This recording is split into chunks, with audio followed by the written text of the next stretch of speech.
अगर अल्लाह ताला आपसे पूछे, मैंने तुम्हें दिन में सिर्फ 5 नमाजें दी थी, क्या तुमने उन्हें अदा किया, तो आपका जवाब क्या होगा? आज रसूल अल्लाह की एक ऐसी हदीस सुनेंगे जो हर मुसलमान के दिल को झंझोड़ देगी। इस वीडियो को आखिर तक जरूर देखिए। रसूल अल्लाह ने फरमाया, क़यामत के दिन बंदे से सबसे पहले जिस अमल का हिसाब लिया जाएगा वो नमाज है। अगर नमाज दुरुस्त हुई तो वो कामयाब हो गया, और अगर नमाज खराब हुई तो वो नाकाम और खसारा उठाने वाला होगा। मेरे प्यारे भाइयों और बहनों, आज हम इस्लाम की सबसे अजीम इबादत के बारे में बात करेंगे, और वो है नमाज। नमाज सिर्फ चंद रकतों का नाम नहीं, बल्कि ये बंदे और इसके रब के दरमियान एक मजबूत ताल्लुक है। जब एक मुसलमान नमाज के लिए खड़ा होता है तो वो दुनिया की हर फिक्र, हर परेशानी और हर मसरूफियत को छोड़कर अल्लाह ताला के सामने हाजिर हो जाता है। सोचिए, अगर दुनिया का कोई बादशाह आपको रोजाना 5 मरतबा अपने महल में बुलाए तो क्या आप इसकी दावत को रद्द करेंगे? हरगिज नहीं। फिर अल्लाह रब आलमीन, जिसने हमें पैदा किया, हमें जिंदगी दी, सेहत दी, रिस्क दिया और बेशुमार नेमतों से नवाजा, जब वो हमें दिन में 5 मरतबा अपनी बारगाह में बुलाता है तो क्या हम इसकी पुकार पर लब्बैक कहते हैं? अजान की आवाज गूंजती है, अली अस्सला, अली अल फलाह, अन नमाज की तरफ आओ, कामयाबी की तरफ आओ। लेकिन अफसोस, हम में से बहुत से लोग इस वक्त मोबाइल, कारोबार, पढ़ाई या दुनिया के दूसरे कामों में ऐसे मसरूफ होते हैं कि अल्लाह ताला की पुकार को नजरअंदाज कर देते हैं। रसूल अल्लाह ने फरमाया कि क़यामत के दिन सबसे पहले नमाज का हिसाब होगा। जरा सोचे, अगर हमारी नमाज ही दुरुस्त ना हुई तो बाकी अमाल का क्या बनेगा? नमाज इंसान को गुनाहों से रोकती है, दिल को सुकून देती है, अल्लाह ताला के करीब करती है और जिंदगी में बरकत पैदा करती है। कुरान करीम में अल्लाह ताला फरमाता है, बेशक नमाज बेहयाई और बुरे कामों से रोकती है। अगर हमारी नमाज के बावजूद हमारी जिंदगी में झूठ, गीबत, गाली, जुल्म और बुरे अखलाक मौजूद हैं, तो हमें अपनी नमाज के खुशू और इखलास पर गौर करने की जरूरत है।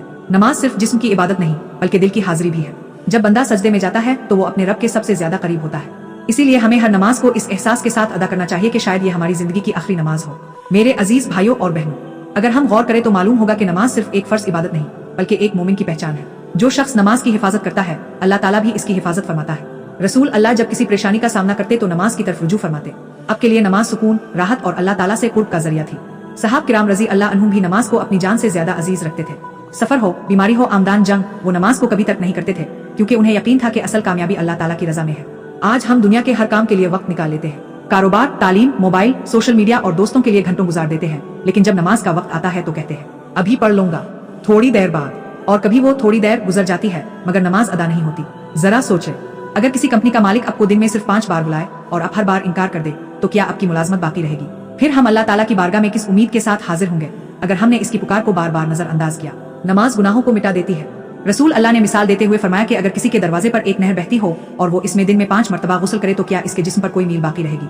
सहाबा ने अर्ज किया, नहीं आ रसूल अल्लाह। आपने फरमाया, 5 वक्त की नमाजों की मिसाल भी ऐसी ही है, अल्लाह ताला उनके जरिए गुनाहों को मिटा देता है। ये अल्लाह ताला की कितनी बड़ी रहमत है कि वो हमें हर रोज अपने गुनाहों की मुआफी का मौका अता फरमाता है। लिहाजा आज ही पक्का इरादा करें, मैं 5 वक्त की नमाज वक्त पर अदा करूंगा। अजान सुनते ही अल्लाह ताला की पुकार का जवाब दूंगा। अपने घर वालों को भी नमाज की तलकीन करूंगा, कभी जान बोझ कर नमाज तक नहीं करूंगा। याद रखें, दुनिया की कामयाबी चंद साल की है, लेकिन आखिरत की कामयाबी हमेशा की है, और इस कामयाबी की बुनियाद नमाज है। अल्लाह ताला हमें नमाज की पाबंदी करने, खुशू व खुजू के साथ इबादत करने और रसूल अल्लाह की संत पर अमल करने की तौफीक अता फरमाए। आमीन रब्बिल आलमीन। अगर आपको ये बयान पसंद आया हो तो वीडियो को लाइक करें, चैनल को सब्सक्राइब करें और बेल आइकन जरूर दबाएं ताकि ऐसी मजीद मुस्तनद इस्लामी वीडियो सबसे पहले आप तक पहुंच सके। जज़ाक अल्लाह खैर।